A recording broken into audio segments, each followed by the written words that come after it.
Bonjour, bonsoir chers fidèles de la télévision Renaissance et bienvenue à ce journal de ce mardi 10 septembre 2019 dont voici les principaux titres. La campagne d'Ondeza cherche à découvrir le fin mot sur les victimes des disparitions du mois de juillet, parmi lesquelles figure un membre du parti CNL, Isaïe Batoumonoa, connu sous le nom de Kirandaranda. Le président de cette campagne pacifique, Ninina Hadzoué, nous en dira plus dans ce journal. Début de la mise en application ce lundi de la décision de fermeture des marchés du camp de réfugiés burundais de Nyarugusu en Tanzanie. Ceux qui vivaient de commerce au sein de ces marchés sont dans le désarroi. Et selon le défenseur des droits de l'homme, Maître Janvier Bigirimana, cette décision est une violation des conventions internationales en rapport aux droits de réfugiés. Et hors de nos frontières, c'est un cri d'appel lancé par la société civile et les organisations syndicales en Afrique du Sud qui demandent l'arrêt des crimes xénophobes et que les auteurs de ces crimes soient traduits en justice. Les détails de ce journal dans un instant. Page sécurité pour démarrer ce journal. 2 personnes ont été tuées et 3 autres blessées dans une attaque d'hommes armés de machettes dans la nuit de ce dimanche.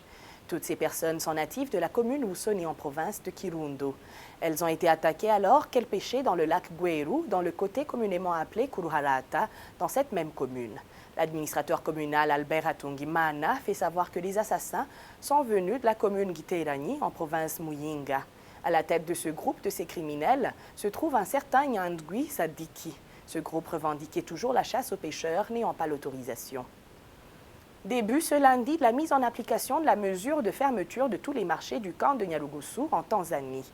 Les réfugiés burundais qui vivaient du commerce se disent préoccupés par cette décision des autorités tanzaniennes. De son côté, Maître Janvier Bigirimana, un des défenseurs des droits humains, en même temps juriste, dénonce une décision qui viole les conventions internationales en matière des droits de réfugiés. Il demande à la Tanzanie de respecter ces conventions dont il est signataire et à la communauté internationale de veiller au respect de ces dernières. Suivez Maître Janvier Bigirimana. La récente mesure de fermeture de tous les marchés du camp des réfugiés burundais de Nyarugusu est une mesure de harcèlement et de persécution qui met les réfugiés burundais dans des conditions intenables et infrahumaines afin de les contraindre de rentrer au Burundi malgré les risques qu'ils encourent sur leur vie, sur leur liberté et notamment tenant compte de la dégradation des conditions sécuritaires sur le terrain et cela à travers différentes provinces du pays. Cette mesure est une mesure qui est en contradiction, qui viole les dispositions pertinentes de la Convention de Genève de 1951 sur le droit des réfugiés, une convention qui lie la Tanzanie parce que cette dernière est en état partie à cette convention et devrait la respecter, mais on observe que notamment aux articles 20 suivants de cette convention, il est prévu que le droit au bien-être des réfugiés doit être garanti dans le pays d'exil, ce qui n'est pas pour le cas de la Tanzanie, parce que cette mesure qui vient d'être prise viole le droit au bien-être des réfugiés et ils sont traités de façon que la vie de ces réfugiés est mise en danger. Il s'agit également d'une mesure qui est prise dans l'optique d'exécuter la décision qui vient d'être annoncée par le gouvernement tanzanien selon laquelle tous les réfugiés burundais devraient rentrer dans le pays à partir du 1er octobre de cette année. Et là aussi, il s'agit d'une violation flagrante de l'article 33 de cette convention de Genève de 1951 parce que cette disposition prescrit la défense d'expulsion et de refoulement chaque fois que les réfugiés verraient leur vie ou leur liberté est menacée, ce qui est le cas typique pour le Burundi, parce que nous savons que la violation des droits de l'homme, la dégradation des conditions sécuritaires continue à se faire observer au pays, raison pour laquelle ces réfugiés devraient être protégés. Nous interpellons en même temps le gouvernement tanzanien, mais aussi la communauté internationale, en particulier le HCR, à prendre des mesures conséquentes visant à empêcher que ce genre de mesures soient mises en œuvre parce que ce sont des mesures qui violent les droits des réfugiés burundais. Ce sont des mesures qui violent les conventions pertinentes en droit international des droits de l'homme, en particulier cette convention de Genève qui protège les droits des réfugiés et assurer la sécurité de tous les Burundais qui se sont réfugiés en Tanzanie. Isaïe Batumonwa, alias Kilandaranda, membre du parti CNL d'Agathon Rwasa, est porté disparu il y a près de 2 mois. Il a été enlevé par 3 personnes, dont 2 étaient en uniforme de l'armée burundaise et un autre en tenue de sport. La victime était tout près de chez lui, dans la zone Nyeshenza, dans la province de Chibitoke. Il est parmi les victimes du mois de juillet et la campagne d'Ondeza cherche à avoir des détails sur leur disparition. Suivez Pacifique Nina Hadzwe, il est président de la campagne d'Ondeza.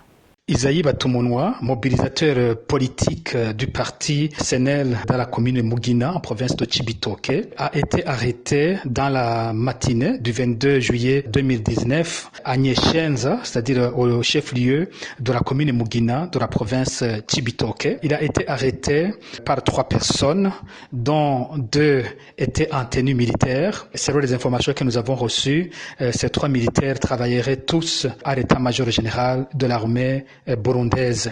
Les 3 personnes étaient à bord d'une Jeep Prado noire aux vitres teintées. Aussitôt qu'ils ont embarqué Isaïe Batumonwa, alias Kilandaranda, ils ont passé aussi prendre la moto qu'il avait laissée chez un mécanicien, et puis le véhicule s'est dirigé vers Bujumbura.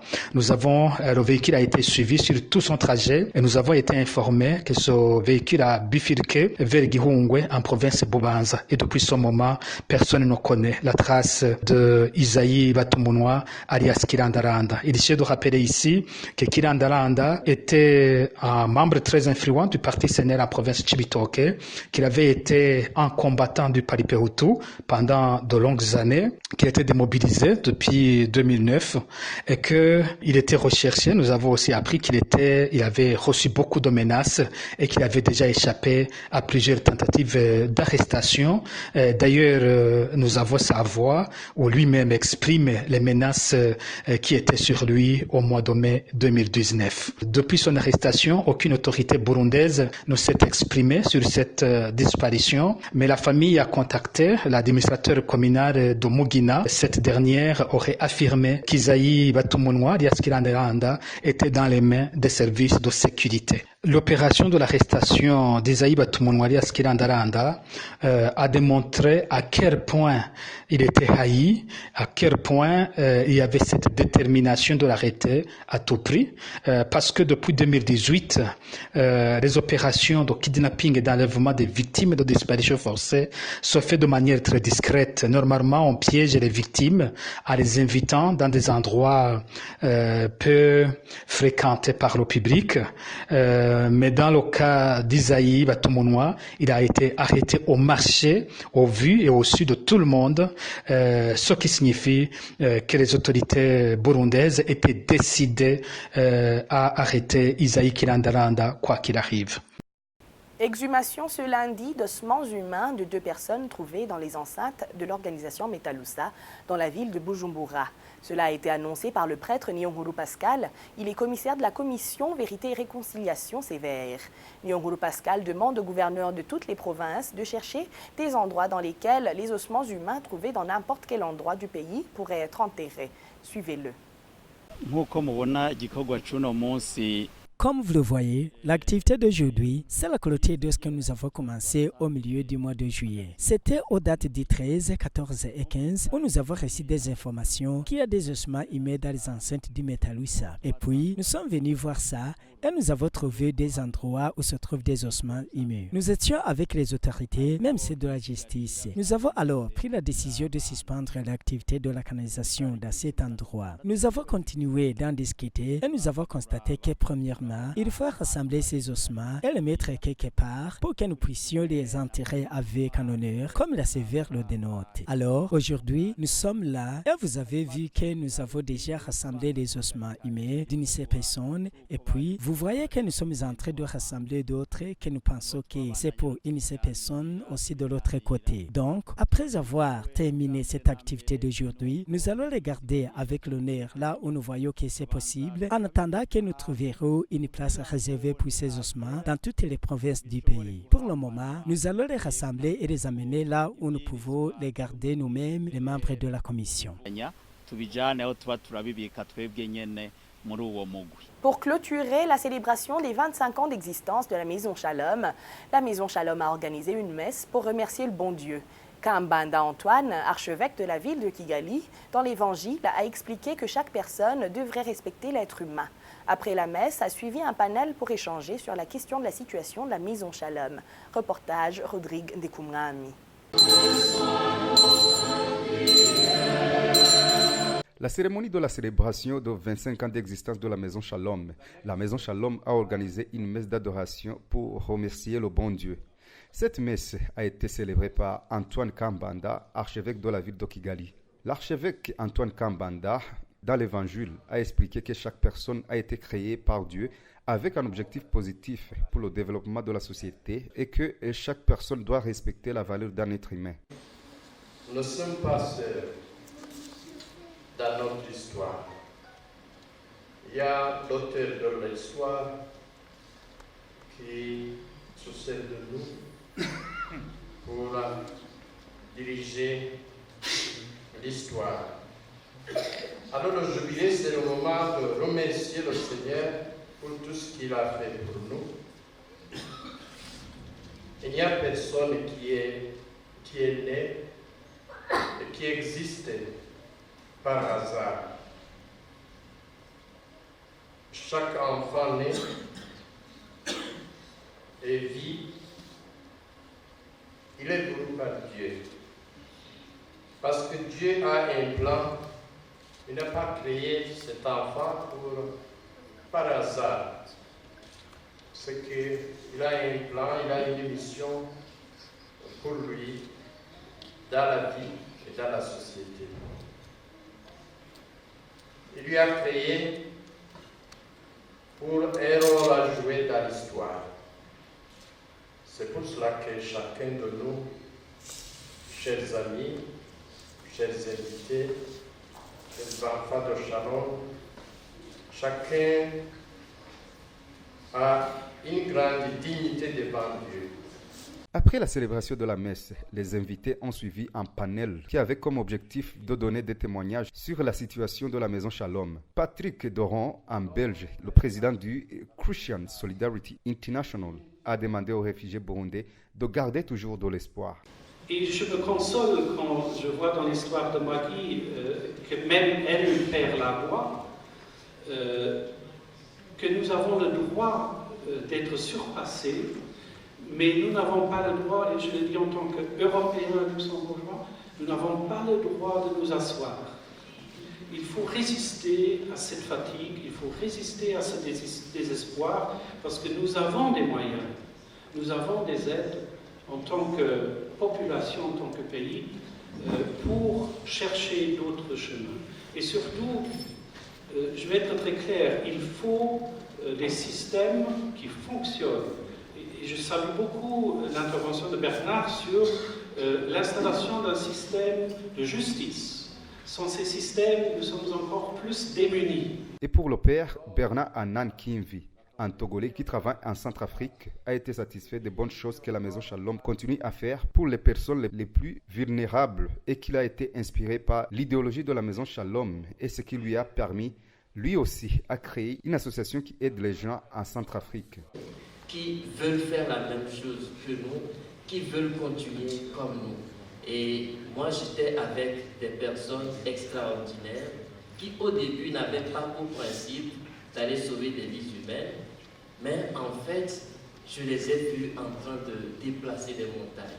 Je vois de simples populations dans les villages, dans leurs quartiers, qui allaient cacher des personnes menacées de mort dans des champs. En tant que chrétien et prêtre, je me suis toujours dit qu'il faut avoir Jésus comme modèle.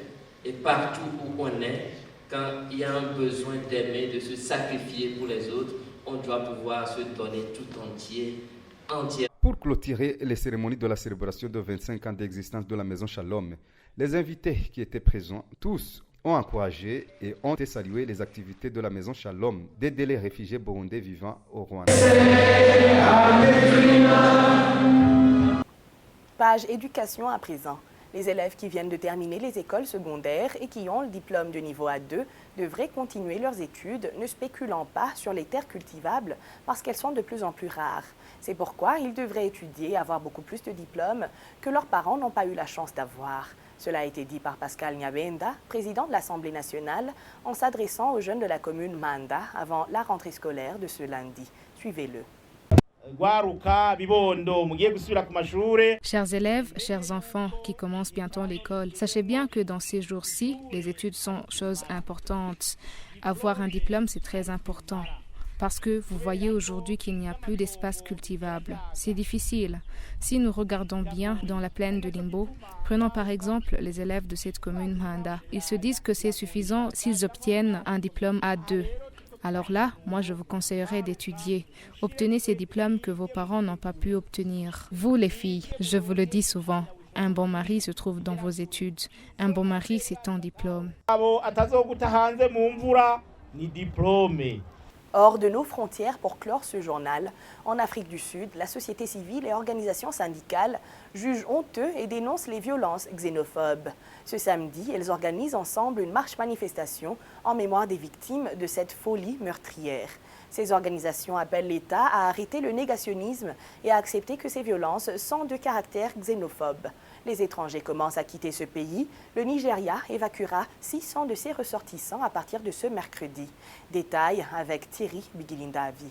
Un front uni a été créé par les organisations de la société civile sud-africaine dans le but de protester contre les vagues de violences xénophobes récurrentes dans le pays de Nelson Mandela. Une marche-manifestation de soutien aux victimes est prévue ce samedi 14 septembre 2019. La société civile accuse le pouvoir public de nier qu'il y a la xénophobie dans le pays. Cela est d'autant plus vrai que la police a refusé de parler d'attaques xénophobes dans sa déclaration et n'a parlé que de criminalité. La coalition de la société civile demande aussi à la justice sud-africaine de se saisir et de poursuivre les auteurs de ces violences xénophobes. Les syndicats et les différentes associations qui militent pour la défense des droits de la personne humaine déplorent que ces attaques xénophobes visent la classe ouvrière. Selon eux, tout est lié au chômage et à la pauvreté qui augmente. Les migrants ne sont que des boucs émissaires dans cette histoire. Ces attaques qui visent les étrangers continuent surtout dans la ville de Johannesburg. Même ce dimanche, des personnes ont été tuées, portant à 12 le nombre total de victimes. À partir de ce mercredi, le Nigeria prévoit déjà de rapatrier 600 de ses ressortissants. Merci à Thierry Bigilindavi et c'est sur son reportage que nous mettons un point final à ce journal. Merci de l'avoir suivi. Au revoir.